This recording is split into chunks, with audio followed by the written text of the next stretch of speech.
싶어요. 그래서 앞으로 점차 이렇게 이제 뭐 고층의 초고층의 건축물들이 전 세계적으로 지어지고 있구나, 뭐 그렇게 말씀드릴게요. 자, 이 과정에서 여러분에게 지금 이제 단어 하나 설명하려고 그래요. 고가 위에 공작물이라는 단어 좀 전에 보셨습니다. 고가 위에 공작물이 뭔지를 한번 보시라고요.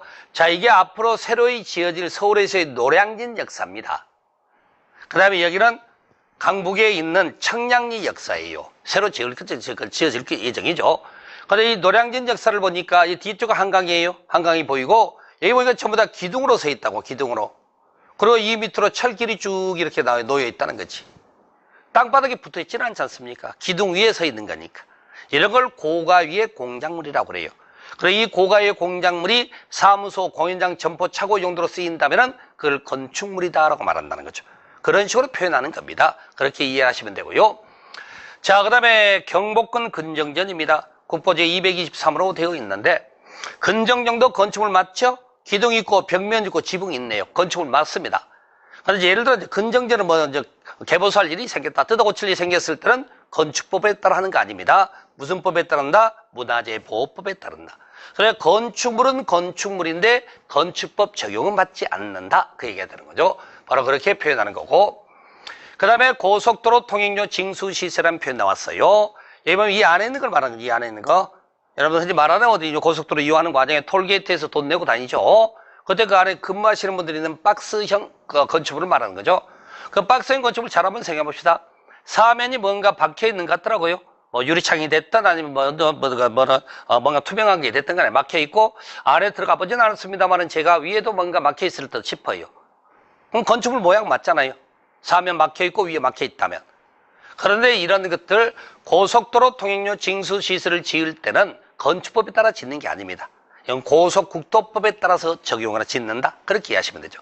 그래서 통행 영역 안에서 그렇다는 얘기야.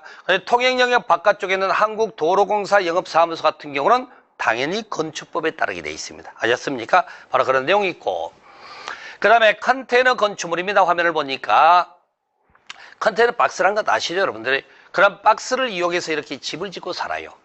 요즘에는 굉장히 이런 것도 나름대로 활성화되고 있어요. 그럼 이 컨테이너 박스 모양 잘 한번 생각해 보세요. 건축물 구성에 해당됩니까, 안 됩니까? 되는데요. 제가 보기에는 왜 사면 막혀 있고 위도 막혀 있던데, 컨테이너 박스라는 게 건축물 모양 맞습니다. 그러면 이게 건축물로 취급되기 위해서는 땅바닥에 고정되면 돼요. 우리가 집이란 걸 꼭 철근 콘크리트로만 지어야 됩니까? 나무로 지을 수도 있고 돌로 지을 수도 있고 심지어는 철판으로도 지을 수 있는 거지. 이런 걸 가지고 우리가 이제 컨테이너 건축물이라고 그러는데, 뭐 우리나라도 이런 그 컨테이너 건축물 예쁘게 지은 것들도 많고, 그다음에 외국 같은 경우도 아예 컨테이너로 지어진 마을도 있을 정도로 이렇게 되는데, 컨테이너가 오히려 일반 건축물보다 모양 내기가 더 쉽답니다. 딱 틀은 정해져 있으니까 레고처럼 이렇게 저렇게 조립하게 되면은, 맞추게 되면은 여러 가지 형태의 건축물이 모양이 나올 수도 있다고 그러네요. 바로 그런 식으로 해서 이제 있다는 거 알아두시면서, 자, 봅시다. 건축물이란 토지에 정착하는 수많은 공작물 중에 지붕, 기둥, 지붕벽이 있는 것과 이에 딸린 시설물이라고 칭하는 거죠. 그래서 그 시설물의 종류로 대문이나 담장 같은 것들이 있게 되는데, 대문, 담장도 같은 건축물로 취급한다라고 알아두시면서, 지하 또는 고가의 공작물에 설치하는 사무소, 공연장, 점포차고, 창고 등도 건축물에 해당되는 겁니다. 즉 건축법 적용을 받는 것이다, 그 말이 되는 거죠. 다만 이 과정에 적용해서 제외되는 게 있다고 말씀드렸죠. 좀 전에 그림으로 봤던 문화재보호법상의 지정문화재, 가지정은 임시적으로 지정하는 걸 말합니다. 가지정문화재의 경우에 건축법을 따르는 게 아니라 문화재보호법 적용을 받고, 철도, 궤도, 선로, 부지 안에 설치되어 있는 여러 가지 철도 관련 시설물들이 있어요. 이것도 마찬가지로 건축법 적용받지 않습니다. 철도법이나 관계법에 따라 설치한다고 보시면 되죠. 고속도로 통행증에서 설명됐고, 공장의 대지에 설치한 이동이 용이한 컨테이너 창고라니까. 이동이 용이한 것. 컨테이너 박스가 하나의 건축물 구성을 갖고 있다 말씀드렸죠. 그게 토지에 정착화되어 있으면 건축물이에요. 근데 이동이 용이한 것은 거기에 공장에 생산한 물품을 넣고 화물차에 실어서 외국 나가는 배에 선적을 하게 되면은 바로 그런 건 건축법 적용 대상은 아니다, 그 말인 거죠. 바로 그런 식으로 내용을 좀 이해를 보시기 바라고, 그 다음에 공작물이 있어요. 인공을 가하여 제작한 시설을 말하는데, 공작물은요 설치를 하는 과정에 어떠한 경우도 허가받고 설치하는 건 없습니다. 전부 다 이제 신고만으로 설치를 한다. 그렇게 말하는 거죠.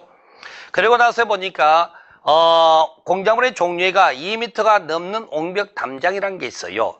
근데 여러분 여기 보세요. 지붕기둥벽 위에 딸린 시설물로 담장이라는 게 있고, 여기도 담장이 있다는 거죠. 그럼 어떤 담장은 건축물이고 어떤 담장은 공작물이 그걸 구별해야 된다는 거죠.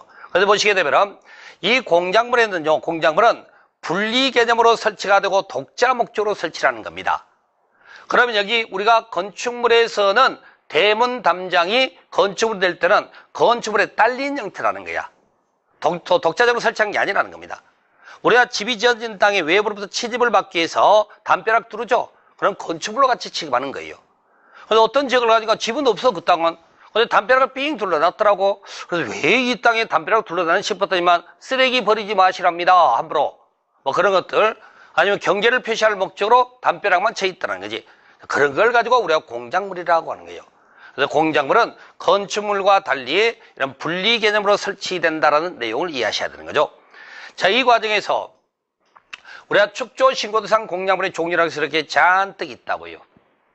시험에 거의 안 나와요. 이거 거의 안 나오는데, 축조식은 공작물이라고 해서 이제 이 내용들이 있게 되는데, 두 가지만 말씀드릴게요. 자, 첫 번째, 공작물은 어떤 경우도 허가받고 설치하는 건 없다고 그래서 신고만으로 설치가 된다는 거 다 알아두시고, 그 다음에 여기 표현을 보니까요, 넘는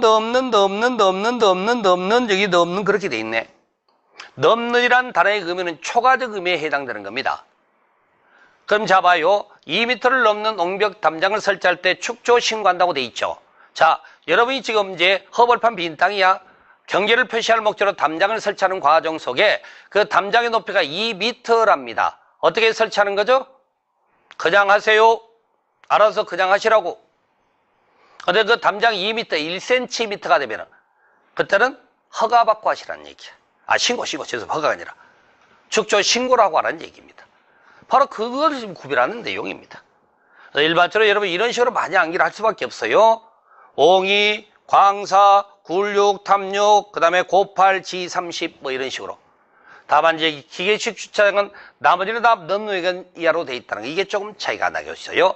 이런 걸 우리가 이제 축조 신고성 공작물이다라고 하는 겁니다.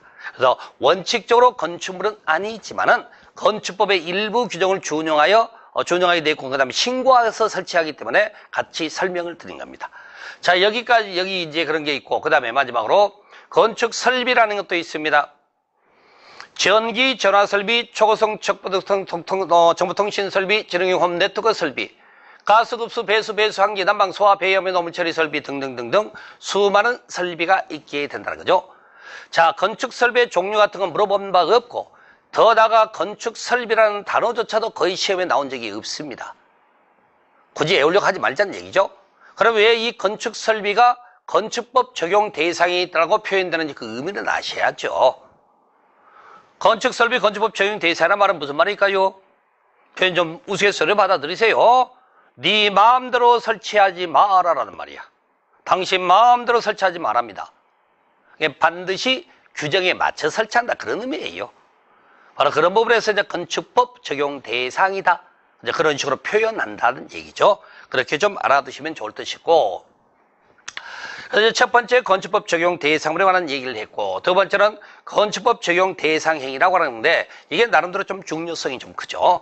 그래서 이제 건축행위 대수의 용도 변경 행위인데, 실질적으로 이 용도 변경에는 거의 매년 시험에 나오고 있습니다. 매년 시험에 나오고, 그 다음에 여기 이제 건축행위와 대수도 행위도 그래도 항상 준비해야 될 내용이다. 그걸 먼저 말씀드리겠습니다.